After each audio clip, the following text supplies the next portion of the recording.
So hello friends and welcome back to the another video. और आज हम करने वाले हैं क्लास 11th मैथ्स एक्सरसाइज 5.2। तो उसके लिए हमें कुछ बेसिक चीज़ें पता होना चाहिए। तो 5-6 मिनट हम बेसिक चीज़ें सीखेंगे, उसके बाद हम एनसीईआरटी पर अपनी आएंगे। ठीक है, तो देखो आपको सबसे पहले पता होना चाहिए किसी भी पॉइंट को कैसे लोकेट करते हैं। ठीक है, जैसे जेड इज इक्वल टू दिया है आपको 2+3i।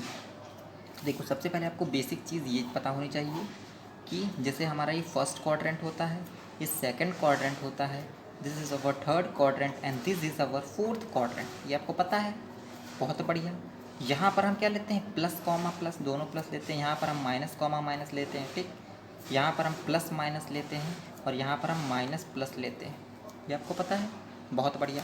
अब जैसे ये कोई z is equal to 2+3i है, तो ये कौन से क्वाड्रेंट में प्लॉट होगा। तो x की वैल्यू कितनी है 2, y की वैल्यू कितनी दी है 3, तो पॉइंट क्या आया 2,3। तो 2,3 यानी दोनों पॉजिटिव कौन से क्वाड्रेंट में जाएगा, फर्स्ट क्वाड्रेंट में। समझ गए आप। जैसे दिया है z इज इक्वल टू -2+3, तो देखो x क्या हो गया -2, y क्या हो गया 3। ठीक, तो पॉइंट हमारा क्या आ गया -2,3, तो कौन से क्वाड्रेंट में जाएगा, सेकंड क्वाड्रेंट। ठीक, जैसे हमारा दिया है z is equal to -5 -6i, तो दोनों निगेटिव हैं, -5 -6 आया, दोनों निगेटिव बने, कौन से क्वाड्रेंट में जाएंगे, थर्ड क्वाड्रेंट में। आई होप आपको ये समझ में आ गया होगा कि कैसे हम किसी भी पॉइंट को लोकेट करते हैं। ठीक है, अब थोड़ा सा हम आगे बढ़ते हैं। देखो आपको क्या, देखो ये आप एक्सेस तो जानते ही थे पहले से, इसको आप एक्स एक्सिस बोलते हो, आप इसको वाई एक्सिस बोलते हो। कॉम्प्लेक्स नंबर के अंदर एक्स एक्सिस को बोला जाता है रियल एक्सिस। क्या बोला जाता है, रियल एक्सिस। और वाई एक्सिस को क्या बोला जाता है, इमेजिनरी एक्सिस। क्या बोला जाता है, इमेजिनरी एक्सिस।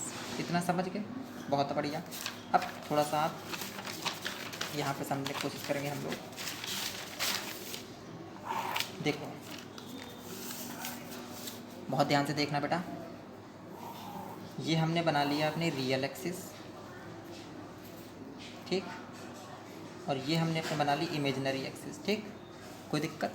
अब देखो मान लो हमें कोई एक पॉइंट दिया है पी एक्स कॉमा वाई।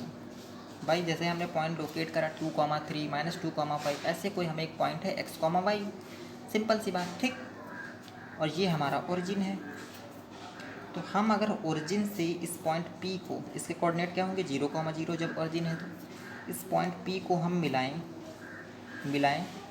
तो जितनी ये डिस्टेंस है ओ पी, इसको हम क्या कहते हैं, मॉड जेड। इसी को हम क्या कहते हैं, मॉडुलस या मॉड जेड। ठीक, इसी को हम आर भी कहते हैं। तो ओ पी डिस्टेंस कितनी हो गई, आर। तो मॉडुलस की अगर हम बात करें, ठीक है, अब हम कॉपी पे थोड़ा सा आपको दिखाते हैं। अगर हम बात करें सिर्फ मॉडुलस की, तो मॉडुलस क्या होगा, modulus of point P X comma Y from origin is called modulus. ये होता है distance of point P X comma Y from origin is called modulus. तो O P is equal to कितना हो जाएगा, √x2 - x1 का whole half square plus y2 - y1 का whole half square, that is distance formula. तो x - 0 का whole half square, y - 0 का whole half square, तो x square plus y square mod z is equal to r is equal to √x² plus y square. ये modulus का formula है, इस पर based हमने क्वेश्चन भी पिछले किए। ठीक, ये समझ में आ गया आपको। ये मॉडुलस होता है कि डिस्टेंस होती है। ठीक है, फॉर्मूला उसका ये है। अब मॉडुलस आपको समझ में आ गया, आप आर्ग्यूमेंट समझो अब क्या होता है। देखो मान लो हमने यहाँ से इस पॉइंट से परपेंडिकुलर डाल दिया कोई, ठीक, और ये जो एंगल बना रही है, ये वाली एक्सिस इसके साथ में थीटा बना रही है। ठीक, तो जो थीटा होती है उसी को हम क्या कहते हैं, आर्गुमेंट। ये डिस्टेंस मान लिया हमने x है या y मान लो, और x एक्सिस पर जो है उसको x, इतना हमने ओ एम मान लो अगर, तो O M is equal to x है और P M is equal to y है। इतना समझ में आ गया। ठीक, अब देखो आर्ग्यूमेंट क्या होता है। आर्ग्यूमेंट ये जो एंगल बन रहा है थीटा, इसी को हम आर्ग्यूमेंट कहते हैं, या आर्ग्यूमेंट को डिनोट करते हैं A R G Z, argument of Z, A R G Z. ये क्या होता है, थीटा, इसी को हम थीटा कहते हैं। अब आर्ग्यूमेंट कैसे फाइंड करना है उसका तरीका आपको देखना पड़ेगा। देखो कुछ फॉर्मूले हैं जो आपको पता होने चाहिए, देखो बहुत ध्यान से देखना।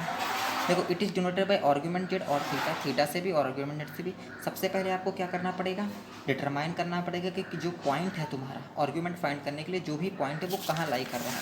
जैसे एक पॉइंट दिया है तुम्हारा Z is equal to 2+3i, तो ये जो पॉइंट है यानी 2,3 फर्स्ट क्वाड्रेंट में लाई कर रहा है, आपने पहचान लिया। तो सबसे पहले वही काम करना है आपको कि पॉइंट का क्वाड्रेंट पहचानना पड़ेगा कि कौन से क्वाड्रेंट में है, जान गए इतना। फिर tan alpha is equal to mod y by x. देखो tan अल्फा क्या है, यहाँ पर कोई भी एक एक्यूट एंगल है। देखो मॉड के अंदर लिखा है तो y भी पॉजिटिव z भी पॉजिटिव, दोनों पॉजिटिव। तो जब दोनों पॉजिटिव हैं तो कहीं फर्स्ट क्वाड्रेंट में ही तो जाएंगे, है कि नहीं। तो इसमें हमने क्या माना, कोई एक एक्यूट एंगल क्या होता है, जो 90 डिग्री से कम है। तो 90 डिग्री से कम तभी तो होगा जब दोनों पॉजिटिव होंगे। तो अल्फा क्या है, यहाँ पर कोई एक्यूट एंगल है, ठीक है। फॉर्मूला मेन आप याद रखना, tan alpha is equal to mod y upon x. Y क्या है, ये वाला कोऑर्डिनेट, एक्स क्या है, ये वाला कोऑर्डिनेट।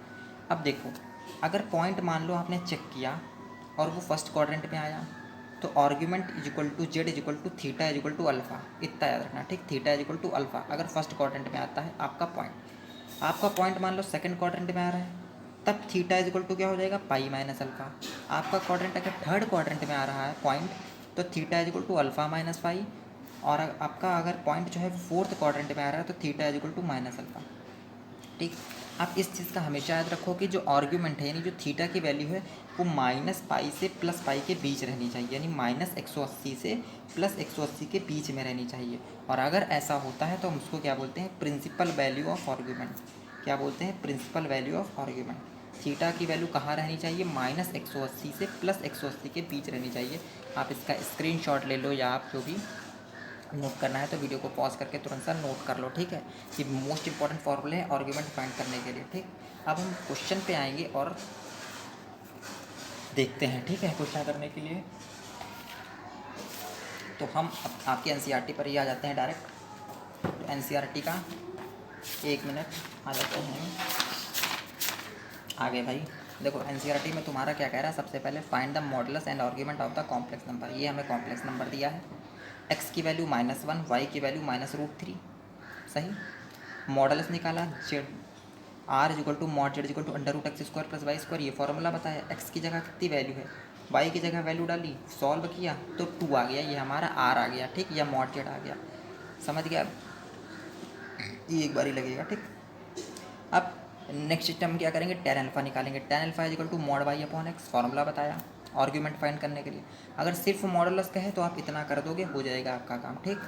अब अगर आर्ग्यूमेंट भी कह रहा है तो हम क्या करेंगे, सबसे पहले tan अल्फा फाइंड करेंगे। tan alpha is equal to mod y upon x, y की जगह वैल्यू डाली, एक्स की जगह वैल्यू डाली, √3 tan 60 की वैल्यू होती है ये, यानी tan π/3 की। तो अल्फा इज इक्वल टू कितना आ गया, π/3।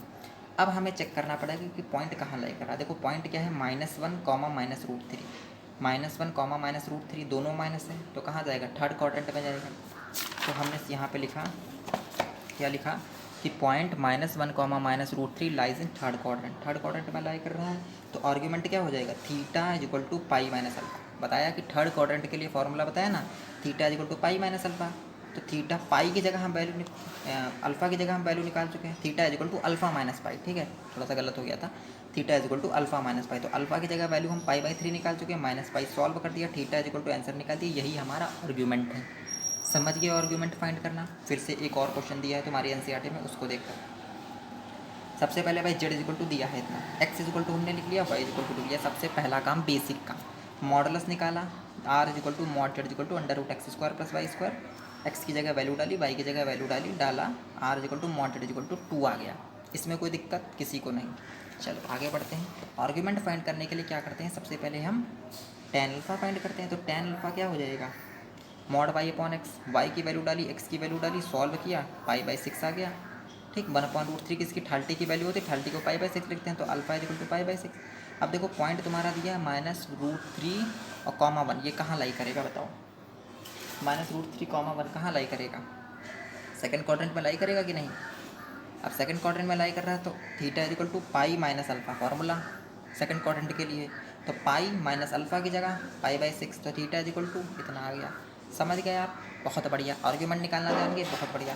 अगला जो आगे क्वेश्चन है आपके को एनसीईआरटी में कैसे दिए हैं, आपको पोलर फॉर्म में लिखना है। तो देखो पोलर फॉर्म क्या होती है अभी बताते हैं, ठीक है, सारे कॉन्सेप्ट्स क्लियर हो जाएंगे। और अगर वीडियो समझ में आ रहा है तो सब्सक्राइब करो यार वीडियो को, चैनल को सब्सक्राइब करो, वीडियो को लाइक करो, ठीक है। देखो polar form of complex number क्या होता है, कोऑर्डिनेट्स x, y में जब दिए होते हैं तब उसको कार्टेशियन फॉर्म पढ़ते हैं, जो आपने बेसिक अभी तक पढ़ा, क्लास 10th तक क्या पढ़ा, कि एक्स कॉमा वाई में कोऑर्डिनेट दिए होते थे 2x + 3y ऐसे कोऑर्डिनेट करके दिए होते थे, तो हम उसको क्या कहते थे, कार्टेशियन फॉर्म बोलते थे। बहुत बढ़िया। लेकिन जब आपके कोऑर्डिनेट किस में दिए हों, r, थीटा में दिए हों, किस में दिए हों, r, थीटा में, x, y में ना देख करके r, थीटा में दिए हों। r क्या है, मॉडुलस है, आपको बताया r क्या है, और थीटा क्या है, जो एंगल बन रहा था वो वाला है ना आर्ग्यूमेंट, तो उसको हम तब कहते हैं पोलर फॉर्म। जब कोऑर्डिनेट्स r, थीटा में आ जाए तो उसको क्या कहेंगे, पोलर फॉर्म। ठीक, इतना समझ गए। अब देखो वही वाले हमने डायग्राम से sine theta is equal to निकाला क्या, y/r, तो y is equal to r sine theta, cos theta is equal to x/r, कहाँ से निकाला भाई, उसी वाले फिगर से हमने निकाला है ये। अभी फिगर आपके सामने लाते हैं, 1 मिनट। देखो ये वाला फिगर है ना, यहाँ हमने साइन थीटा निकाला तो y/x आया, ठीक, y/r आया, परपेंडिकुलर अपॉन हाइपोटेन्यूज, ठीक। इसी में हमने कॉस थीटा लगा दिया तो क्या आ जाएगा, x/r, base upon hypotenuse, x/r, hypotenuse r है ना, तो वही, तो y की वैल्यू कितनी आ गई यहाँ से, r cos थीटा, x की वैल्यू कितनी हो गई, r sin थीटा। ये याद रखना, x is equal to r cos theta होता है, y is equal to r sin, यानी जो x है कार्टेशियन फॉर्म में, उसको हम पोलर फॉर्म में r cos थीटा के बराबर होता है, y जो कार्टेशियन फॉर्म में पोलर फॉर्म में वो r sin थीटा के बराबर होता है। समझ गए। अब देखो z is equal to x + i/y होता है, तो x की जगह r cos थीटा डाल दिया, y की जगह y की जगह r sin theta, r common ले लिया, cos theta plus sin theta, z is equal to r bracket में cos theta plus i sin theta, यही क्या होता है, पोलर फॉर्म होता है। कार्टेशियन फॉर्म में आप लिखोगे तो z is equal to x + i/y, polar form में लिखोगे तो z is equal to r cos theta plus i sin theta. इतना समझ गए। क्वेश्चन नंबर 3 पर आते हैं।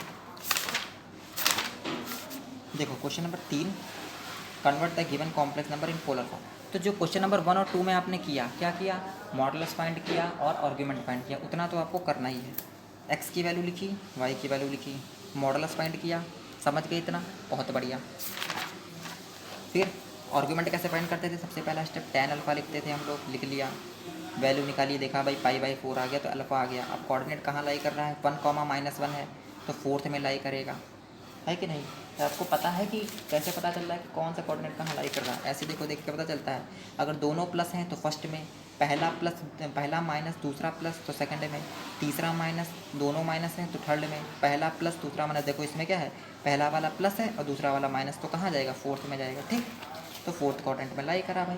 तो आर्ग्यूमेंट ऑफ जेड क्या हो जाएगा, theta is equal to minus alpha, formula आपको पता होगा, लिखा दिया पहले ही, तो माइनस अल्फा यानी -π/4। अब पोलर फॉर्म में लिखना है तो Z is equal to r cos theta plus i sin theta, ये फॉर्मूला होता है पोलर फॉर्म में जेड इज इक्वल टू का, ठीक।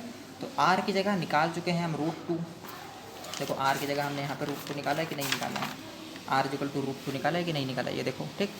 r की जगह हमने √2 डाल दिया और cos थीटा की जगह -π/4, थीटा की जगह -π/4, यही हमारा आंसर। अगला क्वेश्चन नंबर 4 बिल्कुल वैसा ही होगा।